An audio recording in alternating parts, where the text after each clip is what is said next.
we are. I turned down here at the next block. Thanks, mister. I'll get off there.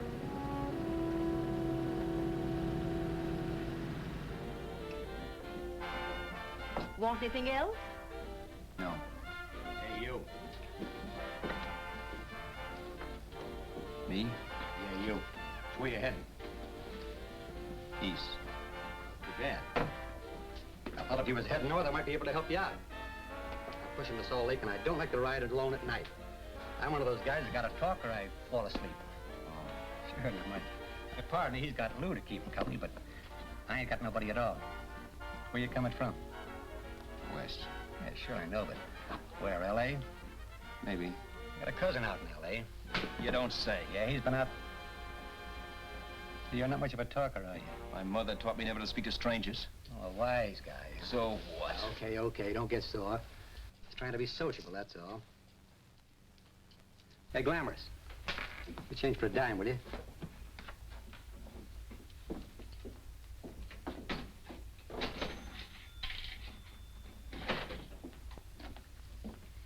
Let's have something quieter this time, Joe. My head's splitting. Is that what's wrong with it? Done with your coffee? No. And don't rush me, will you?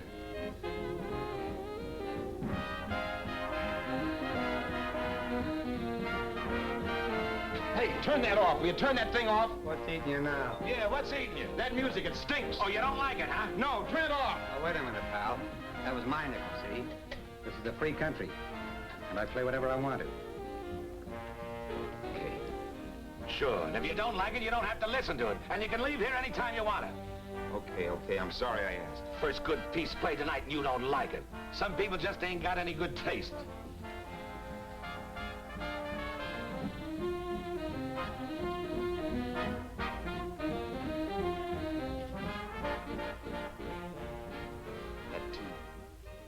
That tune. Why was there always that rotten tune? Following me around, beating in my head, never letting up. Did you ever want to forget anything? Did you ever want to cut away a piece of your memory or blot it out? You can't, you know. No matter how hard you try. You can change the scenery, but sooner or later you'll get a whiff of perfume or somebody will say a certain phrase or maybe hum something. Then you're licked again. I can't believe that you're in love with me. I used to love that song once. So did the customers back in the old Break of Dawn Club in New York. I can't remember a night when I didn't get at least 3 requests for it. Sue, she was always selling it too. Those were the days.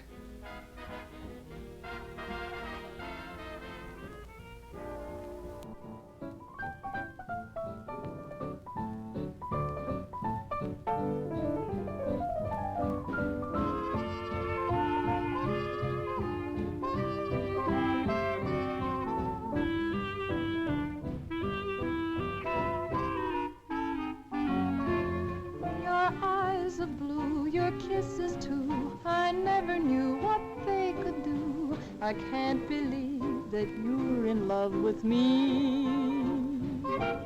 You're telling everyone you know that I'm on your mind each place you go. They can't believe that you're in love with me. I have always placed you far above me. I just can't imagine that you love me. And after all is said and done, to think that I'm the lucky one, I can't believe that you're in love with me.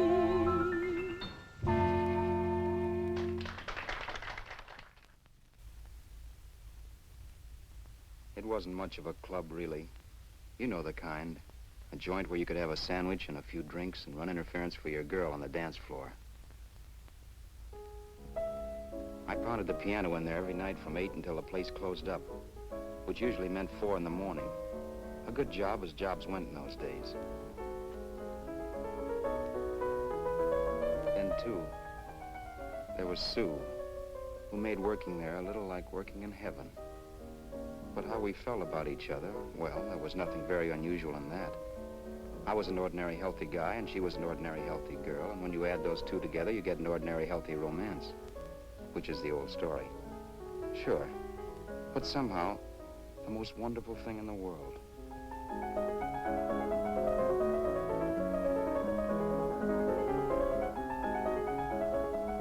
All in all, I was a pretty lucky guy.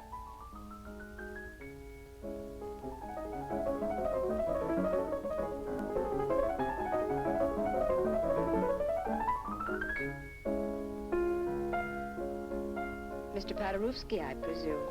It's beautiful. You're going to make Carnegie Hall yet, Al? Yeah, as a janitor.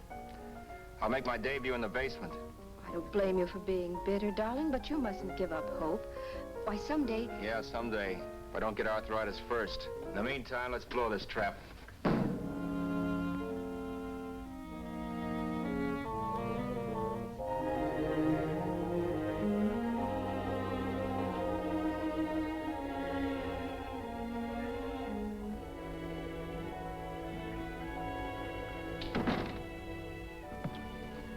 Like to get something to eat, hon? Oh, I don't think so, Al.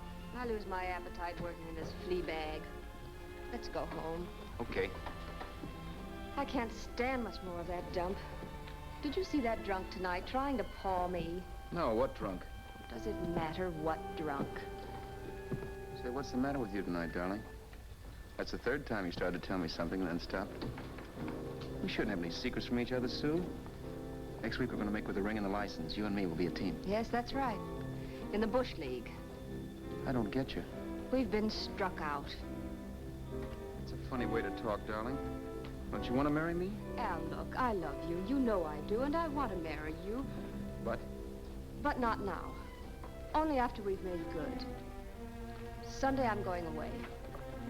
Oh, I know you'll think it's silly. That's why I hesitated to tell you. But I'm going to California. I want to try my luck in Hollywood. That's the most stupid thing I ever heard of.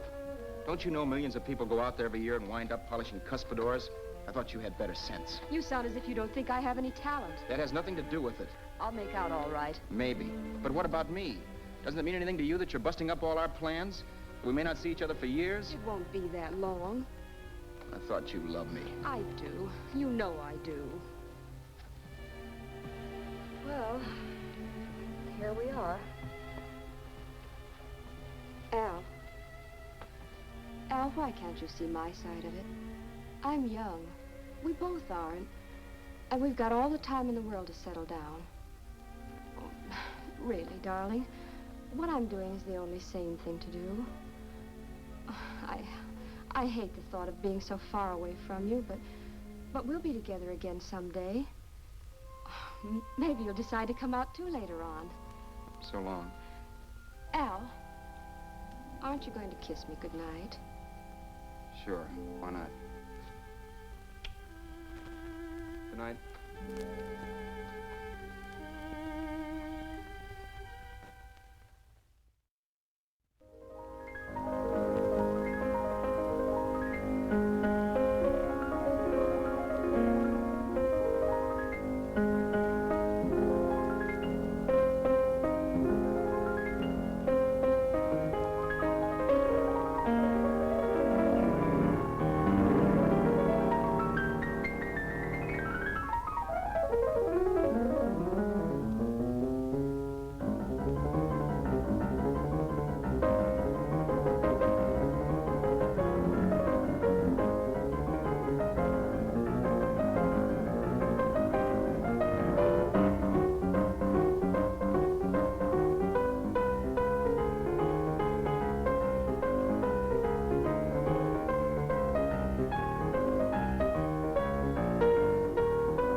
Say, Roberts, you hit the jackpot this time. $10. Thanks.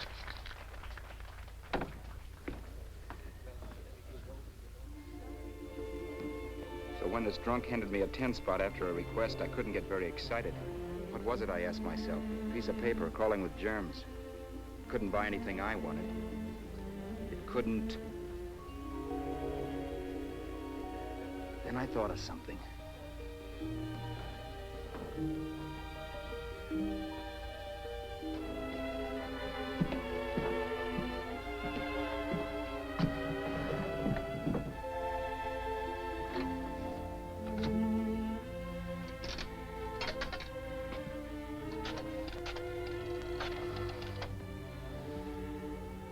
Long distance. I'd like to put a call through to Los Angeles. Miss Harvey. Sue Harvey, Harvey. The number is Crestview 65723.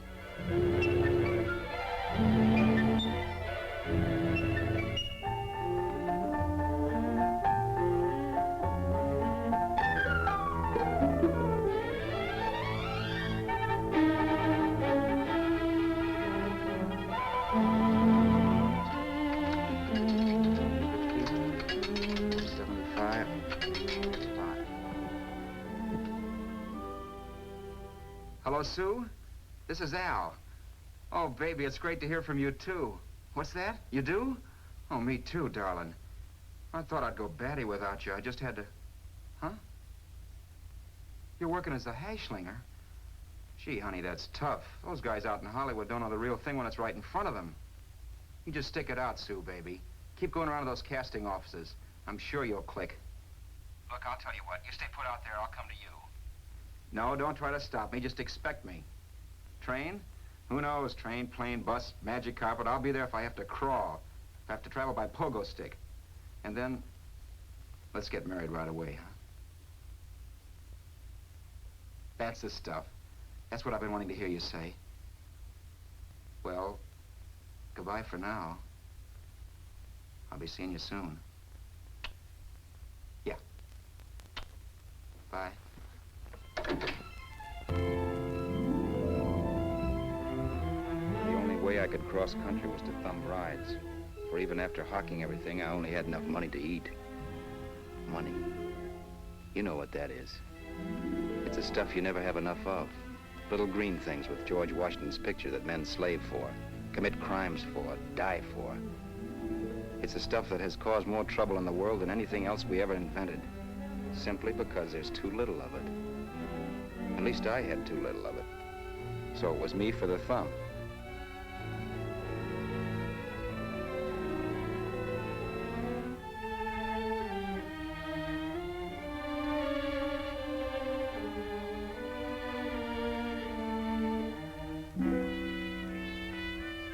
Ever done any hitchhiking?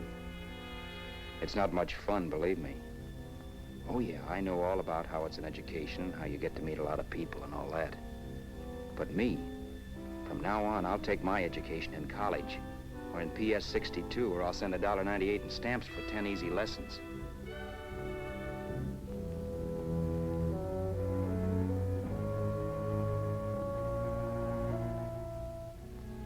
Thumbing rides may save your bus fare, but it's dangerous. You never know what's in store for you. You hear the squeal of brakes. If only I had known what I was getting into that day in Arizona. Here, throw that in the back seat. Okay, let's go. Make sure that door's closed.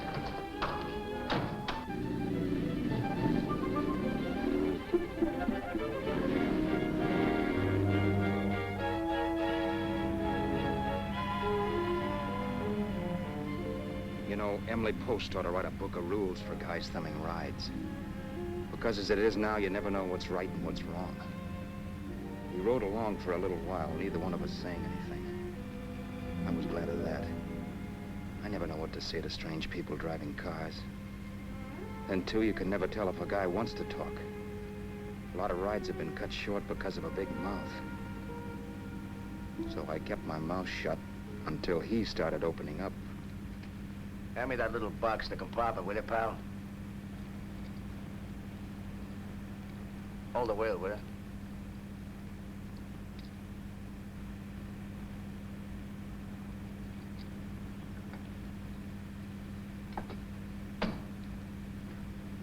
How far are you going? L.A. Wow, you're really traveling, aren't you? Yeah, but I don't expect to make it for a couple of years at the rate I've been promoting rides. Not much luck, huh? Sure, all bad. Not many people stop for a guy these days. Afraid of a stick-up, maybe. Well, you can't blame him. Where you coming from? New York? Well, New York. You're in luck this time. I'm going all the way.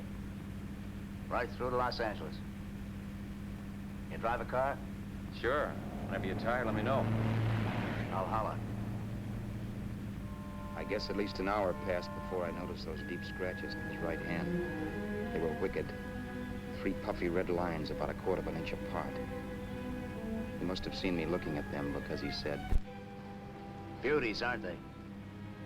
They're gonna be scars someday. What an animal. Whatever it was, it must have been pretty big and vicious to have done that. Right on both counts, New York. I was tussling with the most dangerous animal in the world. A woman. She must have been Tarzan's mate. Looks like you lost the bout. Certainly wasn't a draw. You know, there ought to be a law against dames with claws. Yeah. I tossed her out of the car in her ear. Was I wrong? Give a lift to a tomato, you expect her to be nice, don't you? Yeah. After all, what kind of a dame son rides? Sunday school teachers? Yeah. A little witch. She must have thought she was riding with some fall guy. And me, who's been booking horses around racetracks since I was 20. I've known a million dames like her. 2 million. Yeah. Stopped the car, opened the door. Take it on the Arthur Duffy sister, I told her. That's the stuff. As I was done, huh? But if you want to see a real scar, brother, get a load of this. Wow. I got that one dueling. Dueling? Yeah, we're just kidding, of course. My dad owned a couple of Franco-Prussian sabers. Kept them on the wall for decorations. Well, one day, the kid and I took them down when the old man wasn't around. Had a duel. He got me in the arm here. Pretty mean cut. Infection set in later. Yeah, I can see that. Now, give me that box again, will you? Yeah.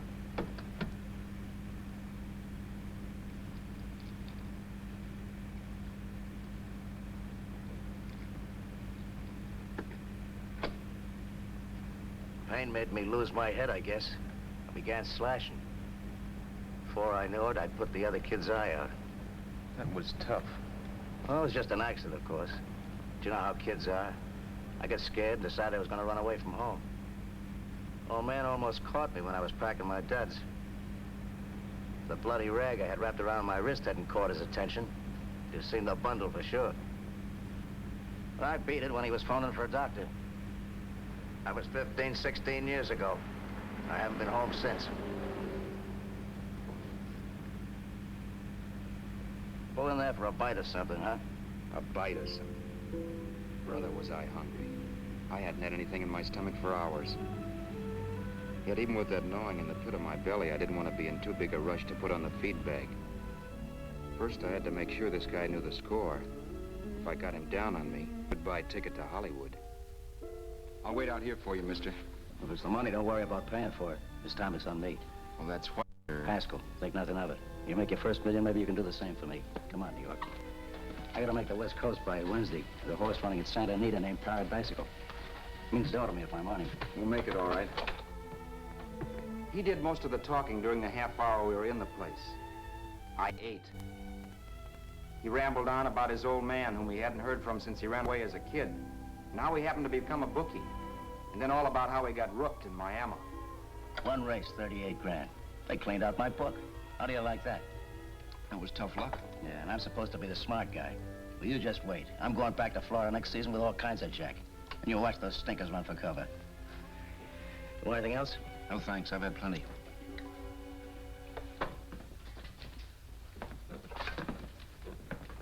Let's check there, sister. Oh, just a minute. Your change, sir. Keep it, sister. Oh, thank you, sir. Call again. I'll be waiting outside for you when you finish work. Sharp check, huh?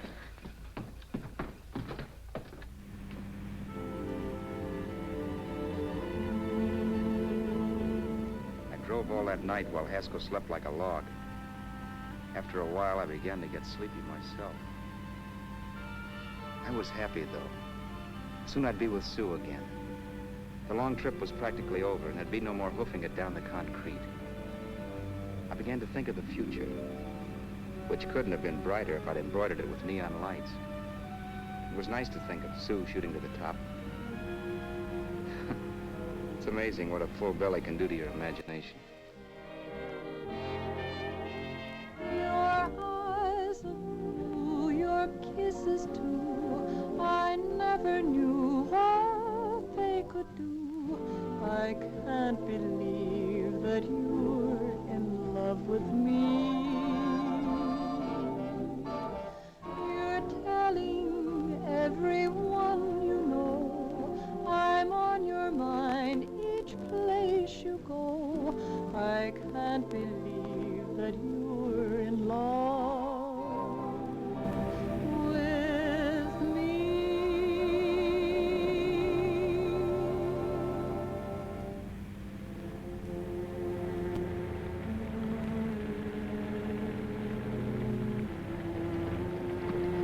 Mr. Haskell? Mr. Haskell? Mr. Haskell, wake up, it's raining. Don't you think we ought to stop and put up the top?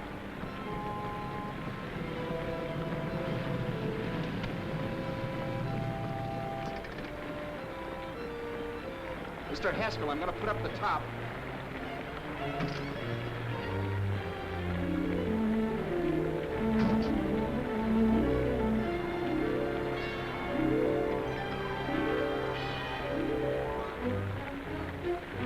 Until then, I had done things my way. But from then on, something else stepped in and shunted me off to a different destination than the one I had picked for myself. For when I pulled open that door... Mr. Haskell, what's the matter? Are you hurt? Are you hurt, Mr. Haskell? Start your sermon. I'll listen to it. But I know what you're gonna hand me even before you open your mouths. You're gonna tell me you don't believe my story of how Haskell died and give me that don't make me laugh expression on your smug faces. I saw at once he was dead, and I was in for it. Who would believe he fell out of the car? Why, if Haskell came too, which of course he couldn't, even he would swear I conked him over the head for his dough. Yes, I was in for it. Instinct told me to run, but then I realized it was hopeless. There were lots of people back down the road who could identify me. That gas station guy and the waitress. I would be in a worse spot then, trying to explain why I beat it. The next possibility was to sit tight and tell the truth when the cops came. But that would be crazy. They'd laugh at the truth. And I'd have my head in a noose. So what else was there to do but hide the body and get away in the car? I couldn't leave the car there with him in the gully. That would be like erecting a tombstone.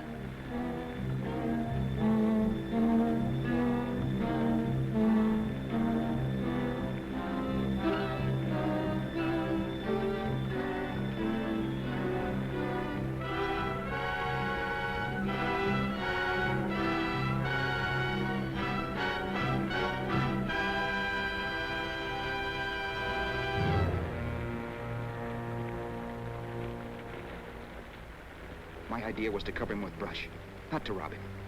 But then I remembered that even if I only drove the car for 100 miles or so, I would need money for gas. Besides, it was stupid of me to leave all that money on a dead man. Not only that, I'd have to take his driver's license in case I was stopped for something. I didn't like to think about it, but by that time I'd done just what the police would say I did, even if I didn't. My clothes. The owner of such an expensive car would never be wearing them. Some cop might pull me in on suspicion.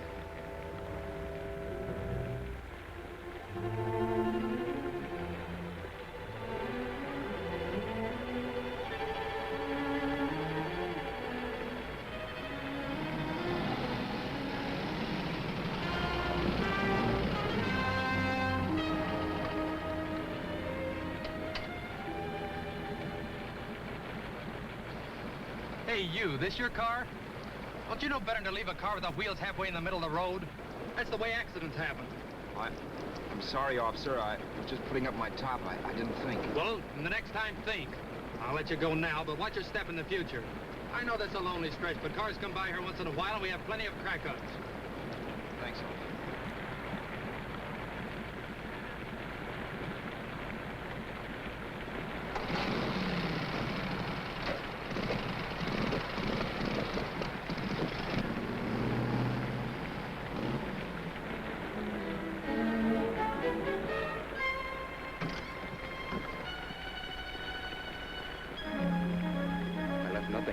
could give me away as Roberts. If they found a dead man in the gully now, it would be me.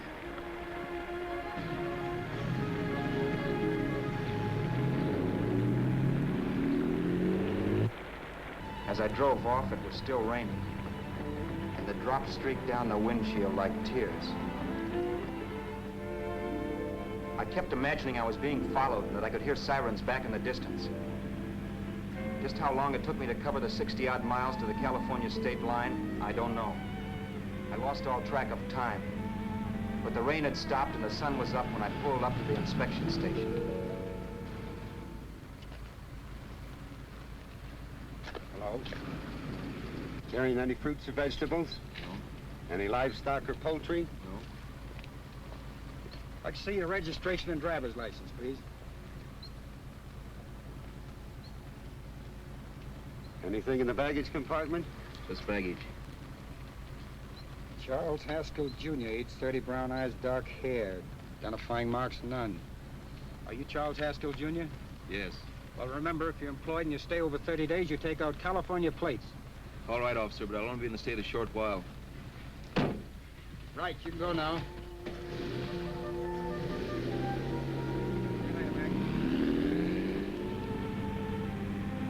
I couldn't drive any farther without some sleep. Cops or no cops, I knew I had to hit the hay and hit it hard.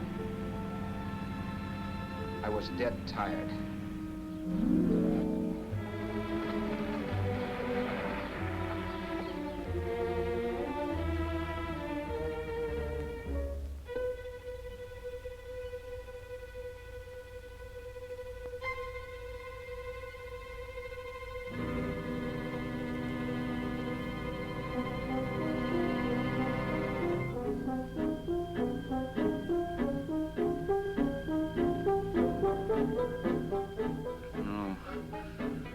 You can't, Mr. Haskell.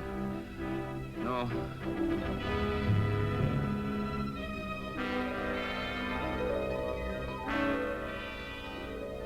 Mr. Haskell, you can't die. I think I did it. No, Mr. Haskell. No. No.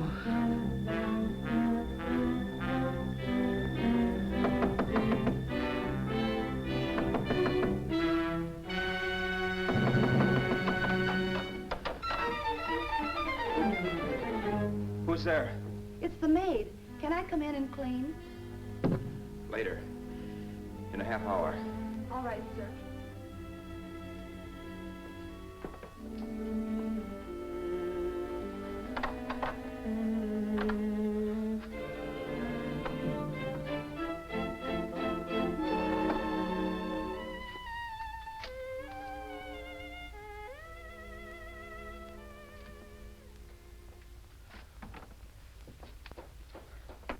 There was no time to lose. Every minute I had to be Charles Haskell was dangerous. And I'd have to be Charles Haskell until I got to some city where I could leave the car and be swallowed up.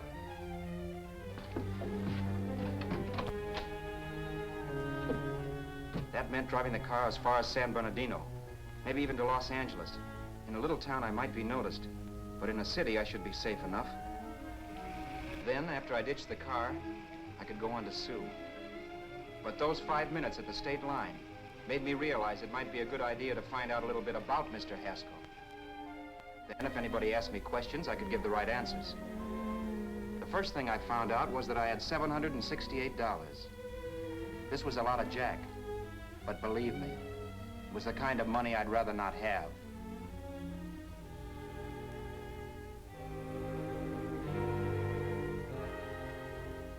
And then I found out from a letter Haskell was carting around in his bag that he wasn't the open-handed, easygoing big shot who went around buying dinners for strange hitchhikers. Before I got done reading it, I saw him more as a chiseler.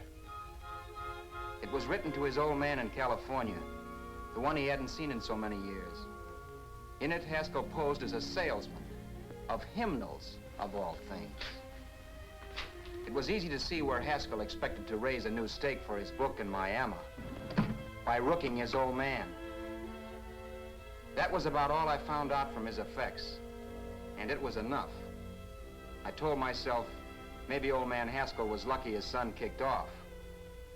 He would never know it, but it saved him from taking a flyer in sacred literature preferred.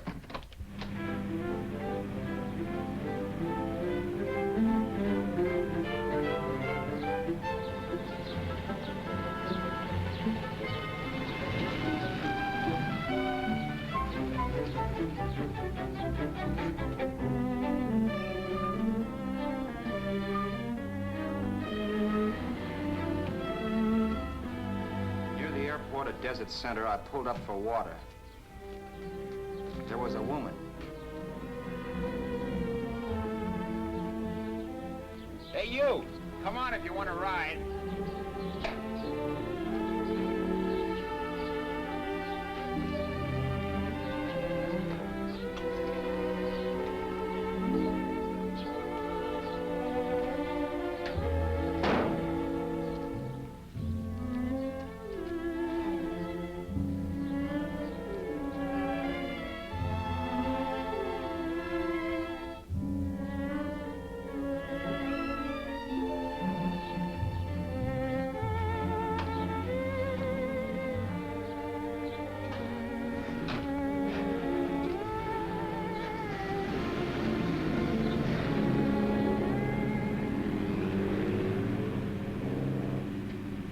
How far are you going?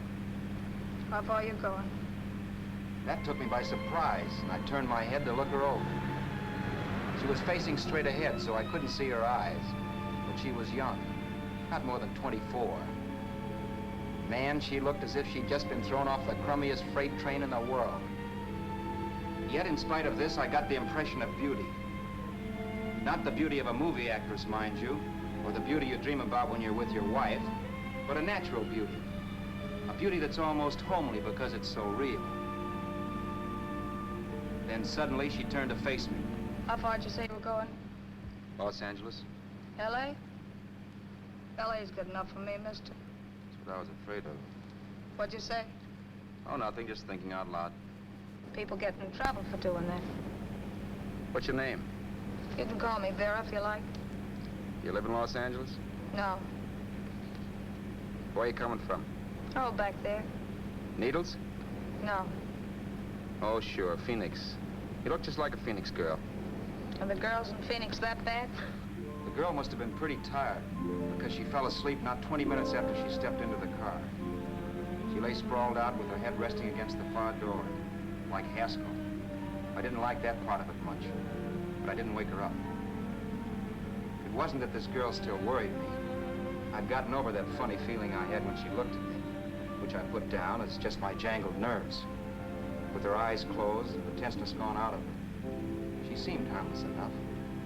And instead of disliking her, I began to feel sorry for her. The poor kid probably had had a rough time of it. Who was she anyway? And why was she going to Los Angeles? And where'd she come from in the first place? The only thing I knew about her was her name. Not that it made any difference. A few hours more and we'd be in Hollywood. I'd forget where I parked the car and look up Sue. This nightmare of being a dead man would be over. Who this dame was, well, it was no business of mine. Where did you leave his body? Where did you leave the owner of this car? You're not fooling anyone. This buggy belongs to a guy named Haskell. That's not you, mister. You're out of your mind. That's my name, Charles Haskell. I can prove it. It's my driver's Save license. yourself the trouble, mister. Having Haskell's wallet only makes it worse. It just so happens I rode with Charlie Haskell, all the way from Louisiana. He picked me up outside of Shreveport. You rode? You heard me. Then it all came back to me. All the talk about dueling and scars and scratches. There was no doubt about it. Vera must be the woman Haskell had mentioned. She must have passed me while I slept. Well, I'm waiting. My goose was cooked. She had me. That Haskell guy wasn't dead yet. He wasn't stretched out stiff and cold in any Arizona gully. He was sitting right there in the car, laughing like mad while he haunted me. Well? There was nothing I could say. It was her move. Vera, whatever her name was just my luck picking her up on the road. It couldn't have been Helen, or Mary, or Evelyn, or Ruth. It had to be the very last person I should ever have met. That's life. Whichever way you turn, fate sticks out a foot to trip you.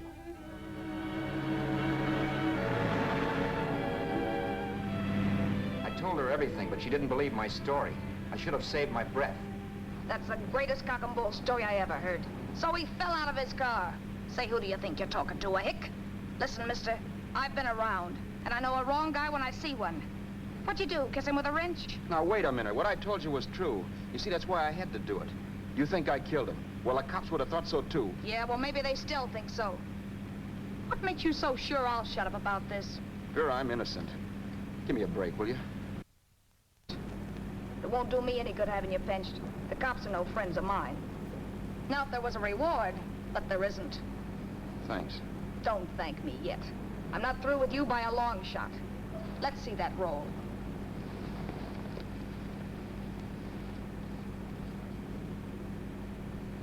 Is that all Haskell had? Isn't it enough? No, I thought he had more. Not that I know of. You can search me. You think I'm holding out on you? Well, maybe I will at that. He told me he was going to bet $3,000 on a horse named Paradisical on Wednesday at Santa Anita. He was stringing you along. He meant 300. Maybe. Sure, $3, 300. He was a piece of cheese, a big blowhard. Listen, mister, don't try and tell me anything about Charlie Haskell. Remember, I knew him better than you did. Okay, then you knew he was a four-flusher. That explains the $3 bet. I'm not so sure he didn't have that $3,000. Why should I believe you? You got all the earmarks of a cheap crook. Now, wait a Shut minute. up.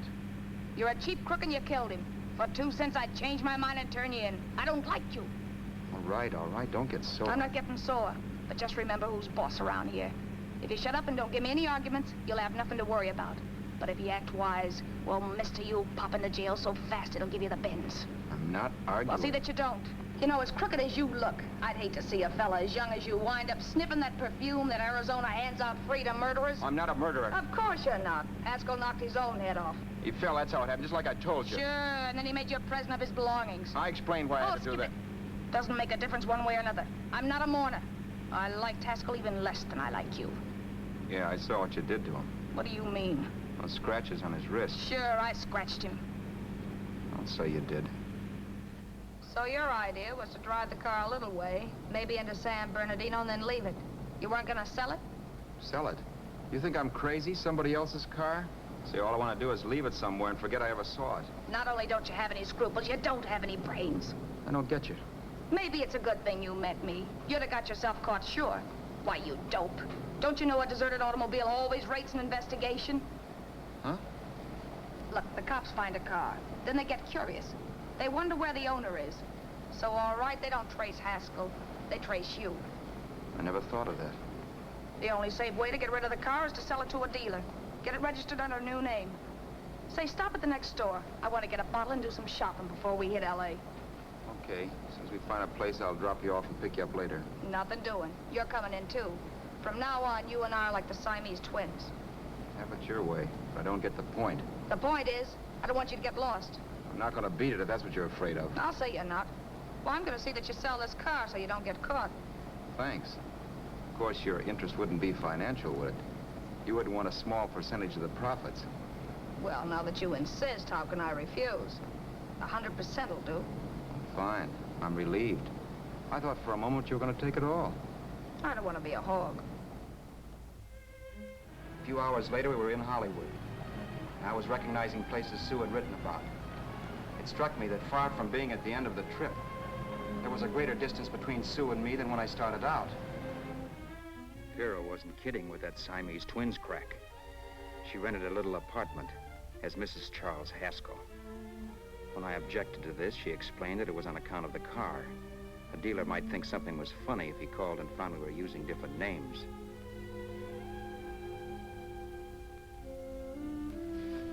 Home, sweet home. Yeah. Not bad, either.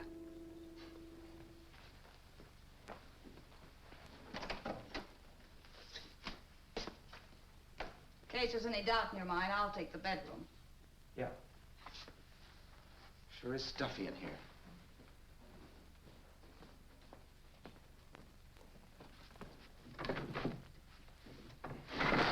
Keep the window shut.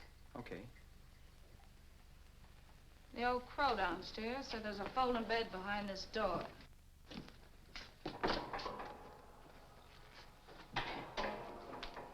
You know how to work it? I invented it. Some joint. One can't have everything.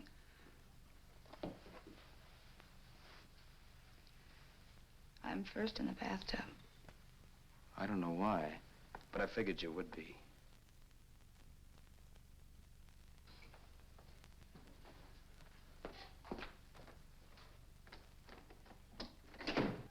Boy, oh boy. It sure feels good to be clean again. I must be 10 pounds lighter. You must be. Well, hitching rides isn't exactly the way you keep your schoolgirl complexion. I wish that guy with the sax would give up. Gets on my nerves. Forget it. Have a drink. Aren't you afraid I might take you up on it? If I didn't want to give you a drink, I wouldn't have offered it. Why be a sorehead, Roberts? You got yourself into this thing. You should be grateful I'm not turning you in. Why, if I wasn't regular, you'd be in the pen this minute, being photographed, fingerprinted, and being pushed around by the cops.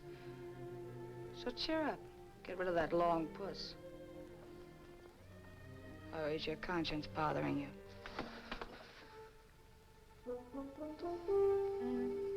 No, it isn't. Swell. That's the spirit. He's dead and no moaning around will bring him back. Anyway, I never could understand this worrying about something that's over and done with. Now look, Vera, for the last time I didn't kill him. Haskell was a sick man. Maybe he was dead before he fell out of the car. I don't know. Sure. He died of old age. All right. So if it'll make you sociable, you didn't kill him.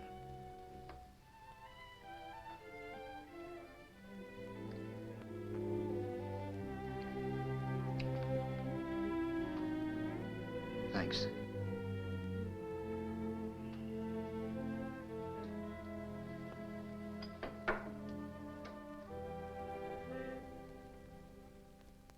We're out of liquor, Roberts. Yeah. Too bad. I felt like getting tight tonight. Well, I think you succeeded. Am I tight? As a prima donna's corset. That's good. I wanted to get tight. Why? What have you got to get tight about? Oh, I don't know. Few things. You should have my worries. If I had your troubles, I'd stay sober. And I've got the key to that door. Yeah. Maybe you're right. I'm always right. You know, I don't like your attitude, Roberts. Well, there's a lot of things I don't like. Sure. But life's like a ball game. You gotta take a swing at whatever comes along before you wake up and find it's the ninth inning.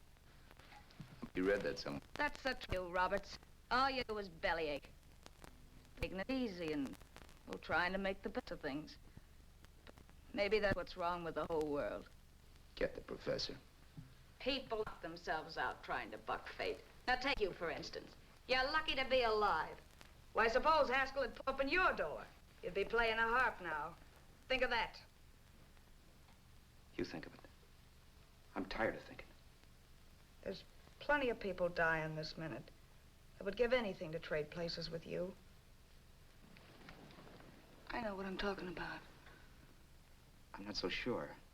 At least they know they're done for. They don't have to sweat blood wondering if they are. Your philosophy stinks, pal. We all know we're gonna kick off someday. It's only a question of when. But what got us on this subject anyway? We'll be discussing politics next. Yeah. Where'd you hide the butts? On the table, sucker.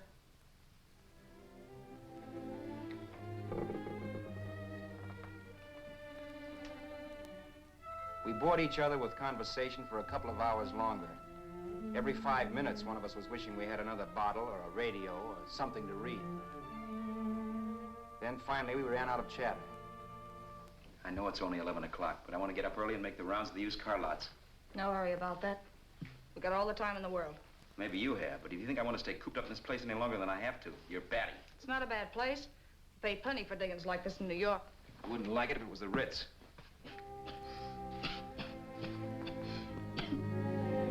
rotten liquor. You got a mean cough. Want to do something about it. I'll be all right. That's what Camille said. Who? Nobody you know. Wasn't that the dame that died of consumption? Yeah. Wouldn't it be a break for you if I did kick off? You'd be free with all Haskell's dough and car. I don't want to see anybody die. Not even me. Especially not you. One person died of me. If you did, well, that's all I need. You don't like me, do you, Roberts? Like you? I love you. My favorite sport is being kept prisoner. After we sell the car, you can go to blazes for all I care. But not until then.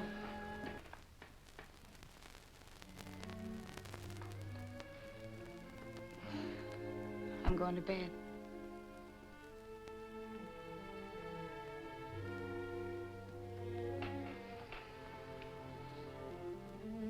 Good night, Roberts. Don't try and sneak away during the night. All the doors are locked. Anyway, if I find you gone in the morning, I'll notify the police. They'll pick you up. Don't worry, I know when I'm in a spot. Well, good night. I hope that portable rack isn't too uncomfortable for you. Don't lose any sleep over it, will you, Vera?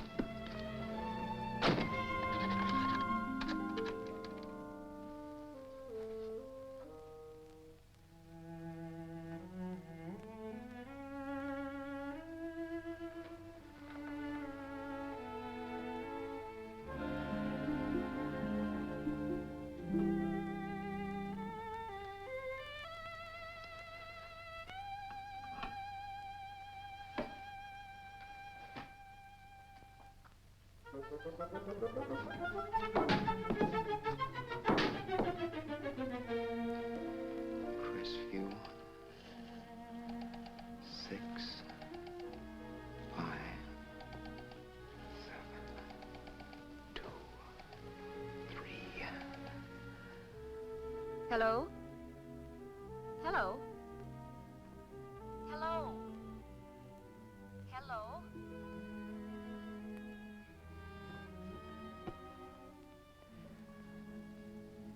No. Not yet, darling. Tomorrow.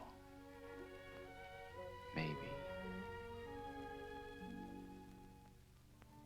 If this were fiction, I would fall in love with Vera, marry her and make a respectable woman of her, or else she'd make some supreme Class A sacrifice for me and die. Sue and I would bawl a little over her grave and make some crack about there's good in all of us. But Vera, unfortunately, was just as rotten in the morning as she'd been the night before. All right, I'm coming. Look, Vera, it's almost noon. So what? The dealers will be there all day? They'll be there all year, too, but it doesn't wait that long. Shut up. You make us like a husband. Well, do I rate a whistle? You sure do, but let's go. Let's go, let's go. I spent $85 in 2 hours preparing bait, and all you can say is let's go. Come on.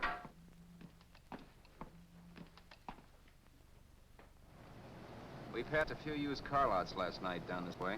What do you think we can get for this heap? I don't know. Plenty. You let me handle everything. Think we can get $2,000? I don't know, but don't worry. I'll squeeze as much out of this guy as I can. If I let it go cheap without a fight, he might think we've stolen the car. And listen, don't make any slips and call me Roberts. That'll cook us. I don't need you to tell me that. You better just sit by and keep your mouth closed. Remember, we're both in the soup if anything happens. Forget it and drive. You're my wife, Vera Haskell. Look, after the deal's closed, let's go back to that place on Hollywood Boulevard, where I saw the fur jacket. I want to buy it.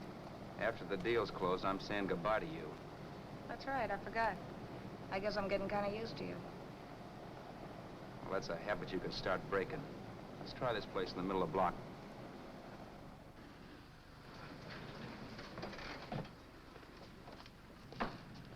Good afternoon. What can I do for you? We're interested in selling a car. If the price is right. Well, if it's in good mechanical condition, it should blue book for about $1,600. Tony, take a look at this motor. 1,600. Are you kidding?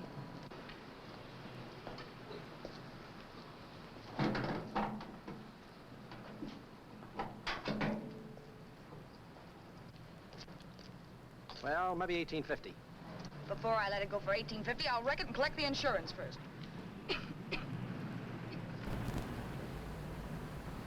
Lately, this motor's seen a lot of driving.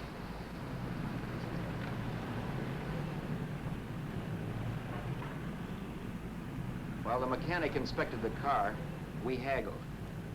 At last, when we were all worn out, we hit a compromise. His price. Okay, it's a deal. All right, come in, we'll sign the papers. I have the ownership papers right here with me. Look, Vera, in the meantime, will you clean a dash compartment? There may be some stuff in it. All right, darling. 1,850 bucks. That dirty crook.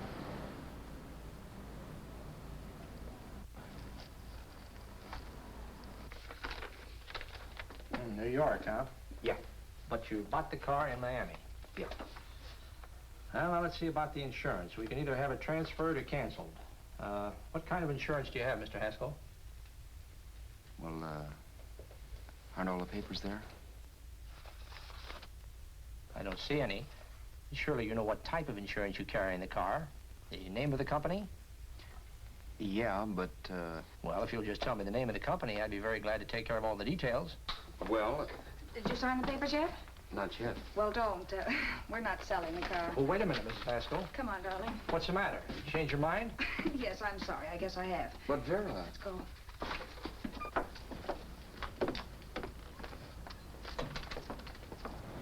You got me out of a tight spot, Vera. But I still don't understand all this. You will in a minute. I almost threw away a gold mine. 1850 isn't to be sneezed at. The car doesn't book for as much as I thought. We're not selling the car. You want to keep it. Now, wait a minute, Vera. You said yourself I wouldn't be safe until the car was in someone else's name. I'd like to be free of this mess when I go. That's just it, Roberts. You're not going. There's a drive-in at the next corner. Pull in there and we'll get a bite to eat. And I'll explain. What is this, another one of your brilliant ideas?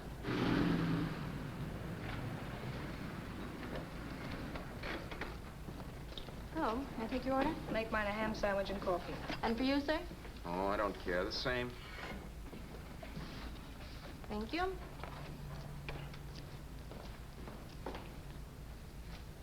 Get this, Vera. I've been pretty patient so far. I've done everything you asked me to do, but no more. Shut up. You've taken Haskell's money, and you can have the dough we get from selling the car, but you're not going to keep me a prisoner. It's a good thing I bought the paper. Take a look at that. Vera, I'm in no mood. Read that.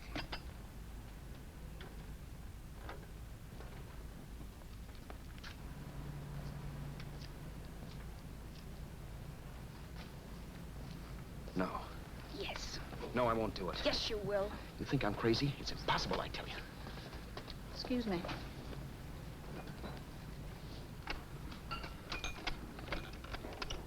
Blow the horn when you're through. No one could possibly get away with an act like that. It'd be wise to me in a minute. Don't be yellow. You look enough like him. The same coloring and the same build. See how his clothes fit you? No kidding, you almost had me fooled for a while. Oh, grow up, Vera. Don't you think a father knows his own son? And there must be other relatives. The father won't have to know you. We'll wait till he gives up the ghost. He's an old geezer and he won't pull through. And as far as other relatives are concerned, they haven't seen you in 15 or 20 years. Eat. I'm not hungry. And I won't do it. It's not as tough as it sounds. Remember, you've got all kinds of identification. His car, letters, license. I could never get away with it. It's the stupidest thing I've ever heard. The old boy has scads of dough. Look in the paper there. Personal fortune assessed at over 15 million. He'll leave plenty, I tell you. Maybe he cut off his son. How do we know? It's out, Vera. I won't have anything to do with it. I think you will. Look, Vera, I'll do anything within reason. But not that. So forget it. Find yourself another stooge. Giuseppe. You'll be fixed for the rest of your life as Charlie Haskell. You can take your inheritance and go away. No more worrying about the rent, no sweating, scheming, wondering where your next meal's coming from. Think about that, Roberts. Vera, please, you're talking too loud. On this, I'm splitting 50-50 with you. Sure, why not? We're both alike, both born in the same gutter. Now, take it easy, Vera. There's people around here. You don't know what you're talking about. We'll wait till we read that old man Haskell's dead. Then you show up. Like you read in New York that he was sick. No. Suppose he doesn't die. He will. I know he will. Something tells me. But as much as I insisted I would have no part of her scheme, Vera was taking it for granted I would. Neither of us had our mind on the cards as we played that night. I knew we were just trying to kill time between newspaper editions. This was a death watch for Vera. Maybe it was for me, too. Don't you realize if I'm caught, they'll want to know where I got the car and stuff, and they'll have me on a murder charge. If you're smart, you won't get caught. Try not for 7.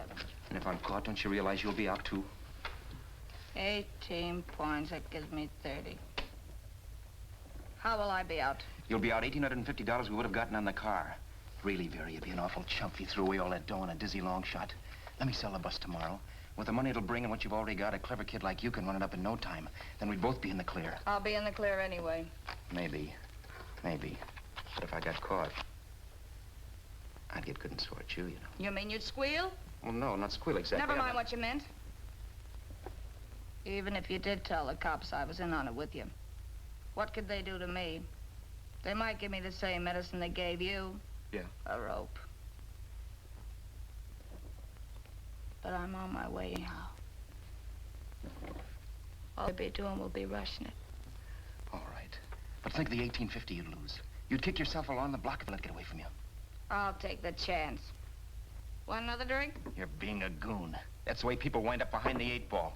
Once they get a few dollars, they become greedy and want more. My. Caesar. Who? You know that Roman general? He got his for being greedy. He wasn't satisfied, so the final wind-up was he took the count. A couple of days ago, you didn't have a dime. Why, you were so broke you couldn't pay cash for a postage stamp. Now you've got almost $700 with $1,850 in the offing. Take my advice. Don't try for more. I'm tired of this game. Let's have some blackjack. Play solitaire. Okay, I will if that's the way you feel about it. That's the way I feel about it. Getting sore and throwing things won't help much, Roberts. I'm really doing you a favor. I help you out of a jam by keeping my mouth shut. I show you how to make some soft money. And what thanks do I get? Thanks? Sure. Or would you rather call the cops and told him you killed the man and stole his money? I didn't kill anybody. Yes, you did. No, I didn't. You know I didn't. All right, then. Suppose I call the cops. If you're innocent, what do you got to be scared of? Okay. Call them, you mutt. Go ahead and call them. See if I care. At least they'll give me a square deal. You want me to call them? You heard me. But I'm warning you. If I'm pinched, I'll swear you were in on it. I'll say that you helped me. If I fry, I'll get even with you. You wouldn't dare. You chicken. Yeah? Then try it and see. Call them. Yeah. Okay, I will.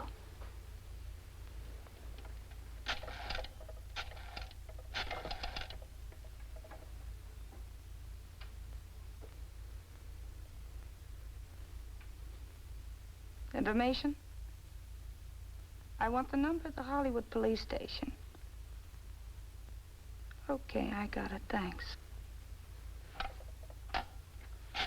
Wait a minute, Vera. You wouldn't do that. Well, wouldn't do that, and I'll show you if I would. Take it easy now. Let's talk this over. This was early in the evening, and the conversation, while hectic, was at least pitched low. But as the minutes passed, and more obstacles to her plan popped into my head, the air got blue. Each word coming from our lips cracked like a whip. I reminded her that as Charles Haskell, I didn't even know my mother's name, where I'd gone to school, the name of my best friend, whether I had an Aunt Emma or not, my religion, and if I'd ever owned a dog. I didn't even know what my middle initial stood for. I also pointed out that the real Haskell had a scar on his forearm. His people never saw that scar. He told me he ran away right after putting out the kid's eye. Yeah, but his father knew he was cut. It'd have to be some kind of a mark. So what? The old man's dead, or will be. I hope by tomorrow morning's papers. Anyway, you could cut yourself a little, couldn't you? Boy, for that kind of dough, I'd let you cut my leg off. You're drunk and you're crazy mad, Vera. Turn me in if you want to, but I won't get mixed up in this. Besides, how do we know Haskell was such a phony? Maybe he wasn't the man's son at all. Maybe he just dreamed it up. Well, dream it or not, you won't be dreaming when the law taps you on the shoulder. There's a cute little gas chamber waiting for you, Roberts. And I hear extradition to Arizona's a cinch. Where's that phone? Vera! Leave me alone! Vera! Here! I want a phone call, police. I hate you, you stinker. You leave me alone. I'll let you alone when you promise to leave the phone where it is. You're drunk. You don't know what you're doing. You're hurting me. Will you promise? All right.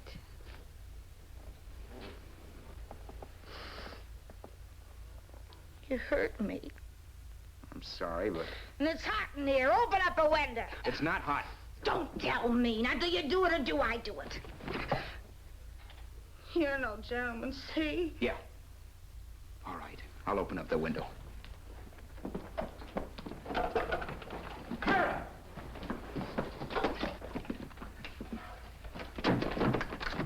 Vera, open the door. Please open the door. Vera, open the door. Don't use the phone. Listen to me. I don't like you, Roberts. You're no gentleman, see? You hurt my hand, and I'm going to get even with you. If you don't open the door, I'm going to kick it down, Vera. Vera, don't call the cops. Listen to me. I'll do anything you say. Vera, let me in. I'll break the phone.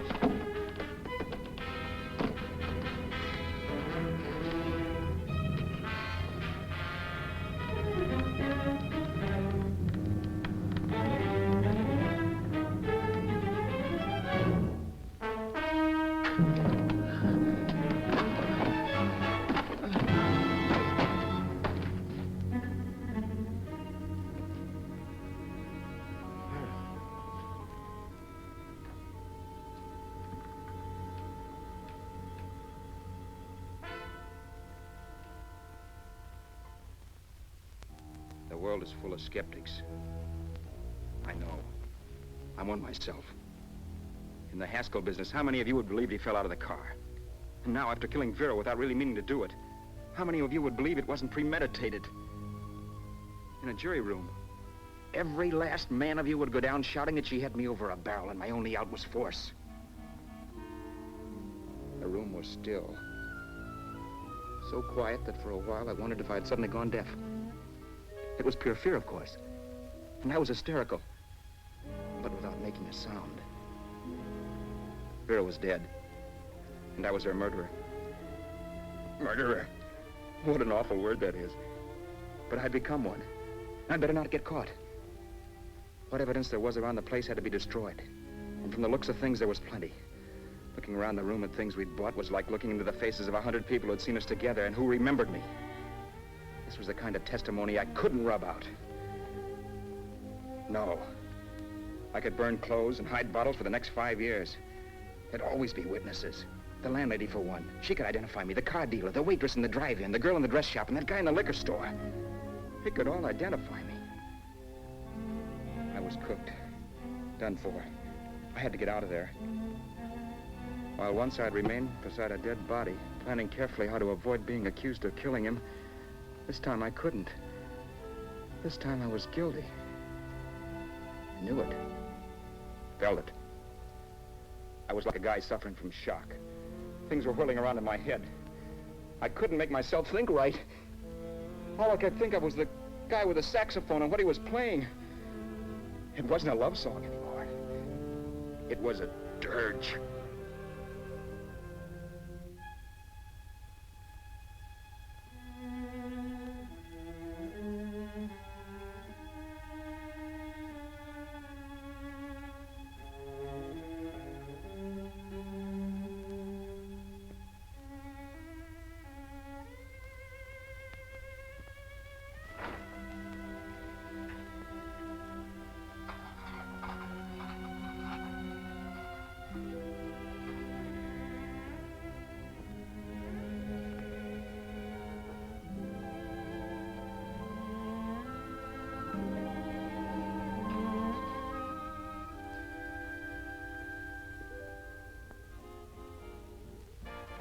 But my problems weren't solved.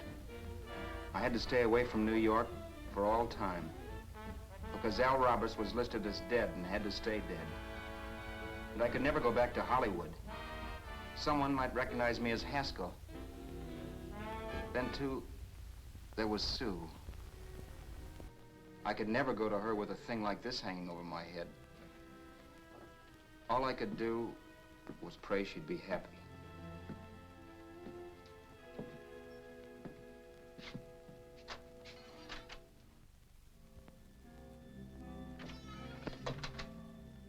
I was in Bakersfield before I read that Vera's body was discovered, and that the police were looking for Haskell in connection with his wife's murder. Isn't that a laugh? Haskell got me into this mess, and Haskell was getting me out of it. The police were searching for a dead man. I keep trying to forget what happened, and wonder what my life might have been if that car of Haskell's hadn't stopped. But one thing I don't have to wonder about. I know.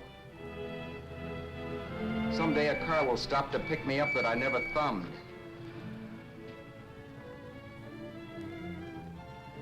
Yes.